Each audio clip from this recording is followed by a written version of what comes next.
আজকে আপনাদেরকে দেখাবো খুলনার সবচেয়ে সুন্দর এবং ব্যয়বহুল মসজিদ, যেখানে খুলনার স্থানীয় ব্যক্তিবর্গ মুসলিম ধর্মের ব্যক্তিরা নিজেদের ধর্মের প্রার্থনা করে। চলুন আজকে আপনাদের দেখানো যাক।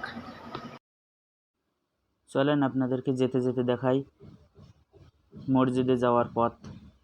আমরা প্রথমে 7 রাস্তা থেকে যাব গফফার মোড়। গফফার মোড়ের পাশেই অবস্থিত আমাদের খুলনার বিখ্যাত, ব্যয়বহুল এবং মনোরম সুন্দর আব্দুল জব্বার সাহেবের মসজিদ।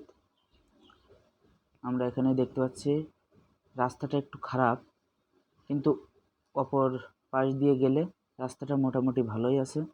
কিন্তু আমি এই সাইড দিয়ে যাওয়ার কারণে আপনাদেরকে খারাপ রাস্তা দিয়ে নিয়ে যেতে হচ্ছে। চলেন, সামনেই দেখতে পাচ্ছেন সাদা কালারের স্তম্ভটি। এটা আব্দুল জব্বার সাহেবের সেই বিখ্যাত মসজিদ, যিনি নিজের অর্থ দিয়ে মসজিদটি নির্মাণ করেছেন। এই যে দুই সাইড দিয়ে গাছ দেখতে পাচ্ছেন, এগুলো ড্রাম, তেল কিংবা শ্যাম্পু এই ধরনের ড্রামগুলো কেটে গাছগুলো লাগানো হয়েছে, যার কারণে আরও মনোরম পরিবেশ সৃষ্টি করছে। এই বাম সাইডে হচ্ছে মসজিদের গেট, এবং ডাইন সাইডে দেখতে পাচ্ছেন ওটা হচ্ছে মাদ্রাসা, এবং স্টুডেন্ট যারা আছে মাদ্রাসার, ওখানে ওরা অবস্থান করে। এটা দেখতে পাচ্ছেন আব্দুল জব্বার সাহেবের মসজিদের গেট, কত সুন্দর দেখতে। আসলে অনেক মনোরম দৃশ্য এটা। খুলনার ভিতরে আমার মনে হয় সবচেয়ে সুন্দর এবং ব্যয়বহুল মসজিদ এটা। এই যে সামনে দেখতে পাচ্ছেন মসজিদ, মেন মসজিদ এটা। মেন মসজিদটা অনেক উঁচু। মেন মসজিদটি 3 তলা, এবং পাশে যে বিল্ডিংগুলো দেখতে পাচ্ছেন এগুলো হচ্ছে মাদ্রাসা। এখানে এই যে বাচ্চারা এবং যারা এখানে পড়াশুনো করে তারা থাকে, সব সময়ের জন্য তারা থাকে। এটাই।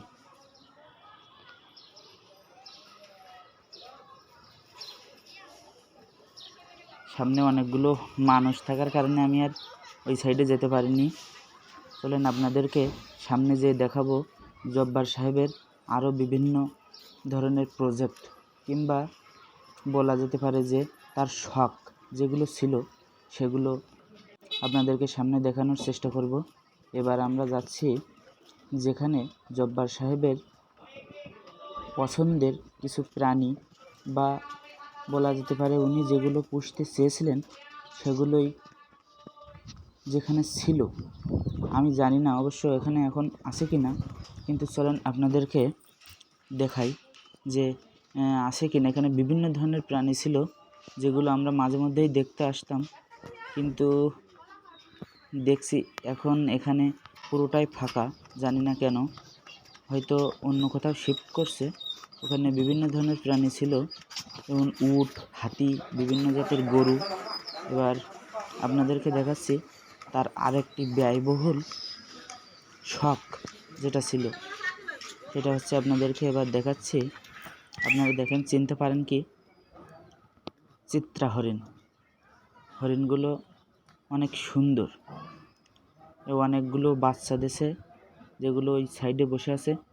এখানে হরিণগুলো রাখার জন্য সুন্দর একটা বনাঞ্চল পরিবেশ তৈরি করা হয়েছে কৃত্রিমভাবে, যেগুলো এদেরকে প্রোটেক্ট করে এবং থাকতে স্বাচ্ছন্দ্যবোধ হয়। আপনাদেরকে আরেকটু কাছ থেকে দেখাই হরিণটি। দেখেন কত কাছ থেকে দেখা যাচ্ছে। আসলে হরিণটি অনেক সুন্দর, অনেক সুন্দর। এখানে ঘাস খাচ্ছে।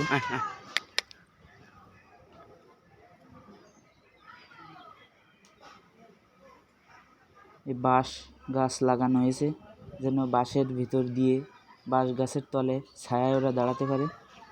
আসলে অনেক মনোরম পরিবেশ এটা। আসলে কল্পনার বাইরে যে বন ছাড়াও বনের মতো করে হরিণ পালন করা যায়। আমাদের দেশে সবাই হরিণ পুষতে পারে না। এবার আপনাদেরকে দেখাবো মসজিদের যেখানে নামাজ কিংবা আজান দেওয়ার পূর্বে ওযু করতে হয়, সেই ওযুর স্থান। এবার দেখাই আপনাদেরকে মসজিদের গ্রাউন্ড বা উঠান যেগুলো আছে সেইগুলো, যে পিছনে ক্যাকটাস এবং বিভিন্ন ধরনের বনসাই আছে যেগুলো অনেক সুন্দর এবং ব্যয়বহুল।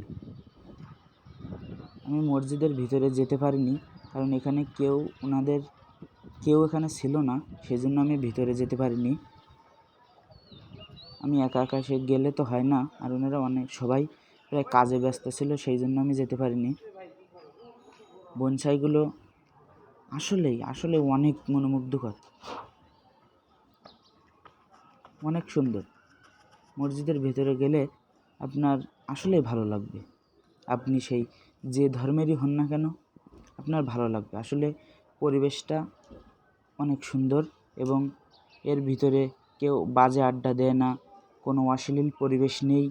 এজন্য আপনাদেরকে আরও মন ভালো হয়ে উঠবে। যদি আপনারা কখনো এখানে এসে থাকেন তাহলে বুঝতে পারবেন। আর এটা হচ্ছে মিনার, আব্দুল জব্বার সাহেবের মিনার, যেটাতে তার নাম। যতটুকু পারলাম ততটুকু দেখানোর চেষ্টা করলাম। আর ভিতরে দামি দামি গাছ এবং আসবাবপত্র এবং বিভিন্ন ধরনের জিনিস থাকায় আমি একা সেই জন্য ভিতরে যে আপনাদেরকে দেখাতে পারলাম না। পরবর্তীতে একদিন হয়তো আপনাদেরকে ভিতরে নিয়ে যেয়ে দেখাবো। আজকে যতটুকু সম্ভব বাইরে থেকে দেখানোর চেষ্টা করলাম। ধন্যবাদ।